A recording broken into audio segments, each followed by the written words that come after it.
ভারত চীন উত্তেজনার কেন্দ্রবিন্দুতে থাকা অঞ্চল হিসেবে পরিচিত লাদাখ এবার কেন্দ্রীয় সরকার ও লাদাখবাসীর মধ্যে ছড়িয়ে পড়েছে উত্তেজনা।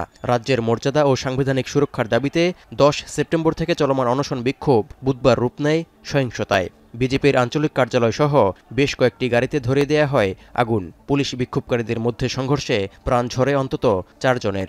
পুলিশ ও বিক্ষোভকারী মিলিয়ে আহত হয় অর্ধশতাধিক। আমি বুঝি নির্মাণের শিল্প, সালাম স্টিল বোঝে ডিউরেবিলিটি। সালাম স্টিল, মোস্ট ডিউরেবল স্টিল। বিক্ষোভ সহিংসতার ঘটনায় লেহ ও কার্গিল শহরে জারি করা হয় কারফিউ। জনশূন্য রাস্তাঘাট এবং দোকানপাট বন্ধ থাকায় বৃহস্পতিবার সকাল থেকে থমথমে পরিস্থিতি বিরাজ করছে। শহর দুটির গুরুত্বপূর্ণ পয়েন্টগুলোতে টহল দিচ্ছেন পুলিশ ও নিরাপত্তার দায়িত্বে থাকা সদস্যরা। লাদাখের রাস্তাঘাটে ছড়িয়ে ছিটিয়ে আছে সহিংস বিক্ষোভের দগদগে ক্ষত। কারফিউর মধ্যেও জরুরি প্রয়োজনে বের হওয়া অনেক প্রত্যক্ষদর্শী তুলে ধরেছেন কিভাবে সহিংস হয়ে উঠেছিল আন্দোলন পরিস্থিতি। বিক্ষোভকারীদের উপর গুলি চালানোর ঘটনারও সমালোচনা করেছেন অনেকেই।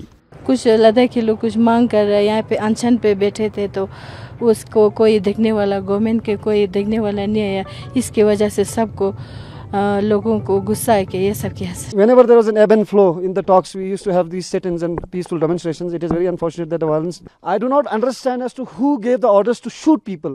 There are multiple Supreme Court judgments. There are multiple laws, guidelines as to how you should not resort to shooting people. But people have been shot. উত্তপ্ত এই পরিস্থিতির জন্য শিক্ষাবিদ ও সমাজকর্মী সোনম ওয়াংচুকের দিকে আঙুল তুলেছে ভারতের স্বরাষ্ট্র মন্ত্রণালয়, যার চরিত্র নিয়েই নির্মিত হয়েছিল আমির খানের 3 ইডিয়টস সিনেমাটি।